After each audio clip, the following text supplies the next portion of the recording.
Hello, everyone. Today we will be reading from a book of fairy tales. The story today is Blockhead Hans. Okay, here we are.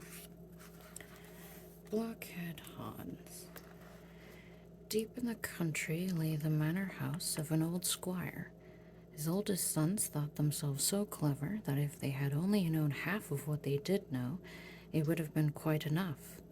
They both wanted to marry the king's daughter, for she had proclaimed that she would wed the man who best knew how to choose his words. Both prepared their wooing for a whole week, which was as long as they were allowed. But this was plenty of time, for they were both tremendously knowledgeable, and everyone knows how useful that can be. One knew the whole Latin dictionary and 3 years' issues of the local daily paper off by heart, recited either backwards or forwards.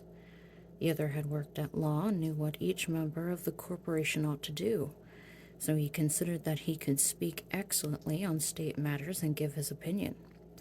Besides this, he could embroider bracelets with exquisite roses, posies, and scrolls, for he was very quick with his fingers. "I shall win the princess," they both cried. Their old father gave each of them a fine horse. The son who knew the dictionary and the newspapers by heart had a coal-black horse, and the son who was so clever at corporation law had a milk-white one. Then they oiled the corners of their mouths to make their conversation flow. All the servants stood out in the courtyard and watched them mount their steeds. Here too came the youngest brother, for the old squire had 3 sons.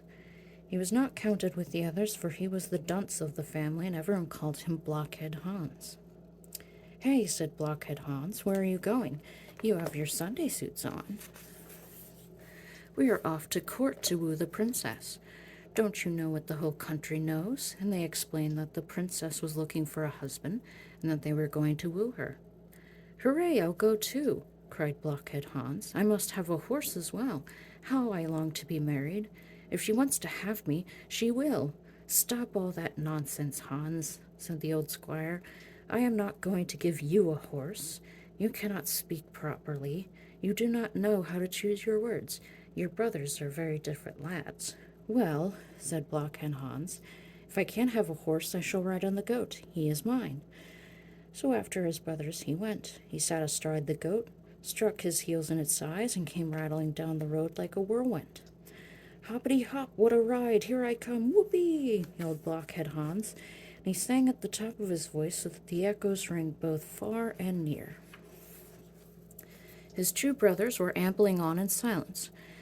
They were thinking up clever remarks to say to the princess, and when they thought of one, they said it under their breath, over and over again, so that they knew it by heart. "Hey," bellowed Blockhead Hans, "here I am. Just you look at what I have picked up on the road. You both missed it." And he held up a dead crow. The 2 brothers stared at it. "Blockhead," they said, "whatever are you going to do with a dead crow?"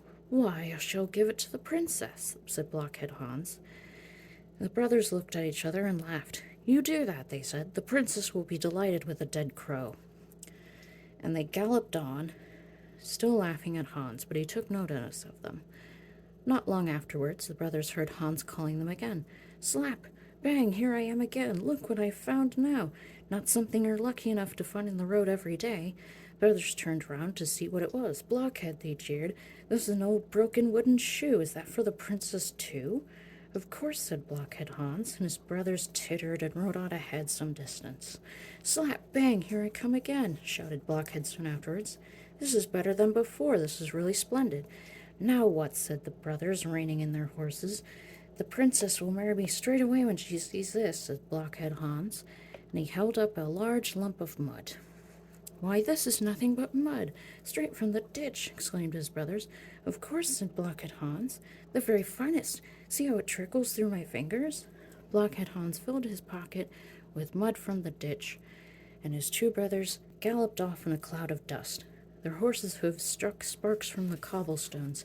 Indeed, they rode so fast that they reached the king's palace a whole hour before Blockhead Hans.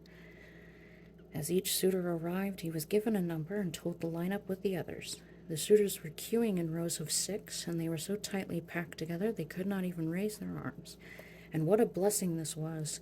They would have torn each other to pieces.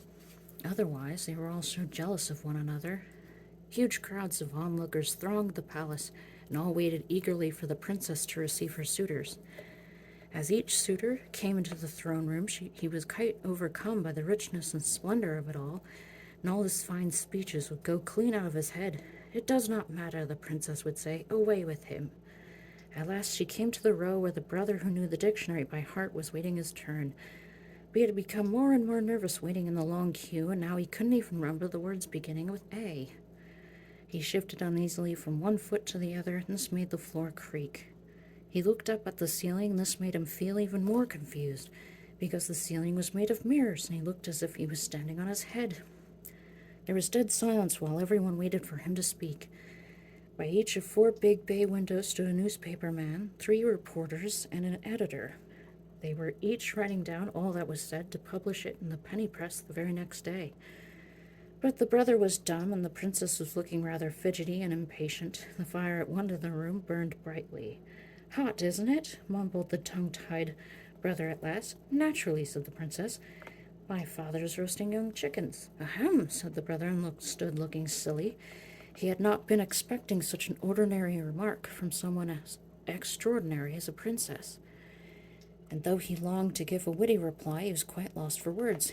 "It doesn't matter," said the princess. "Take him out." Then came in the other brother. "How hot it is," he said. "Of course.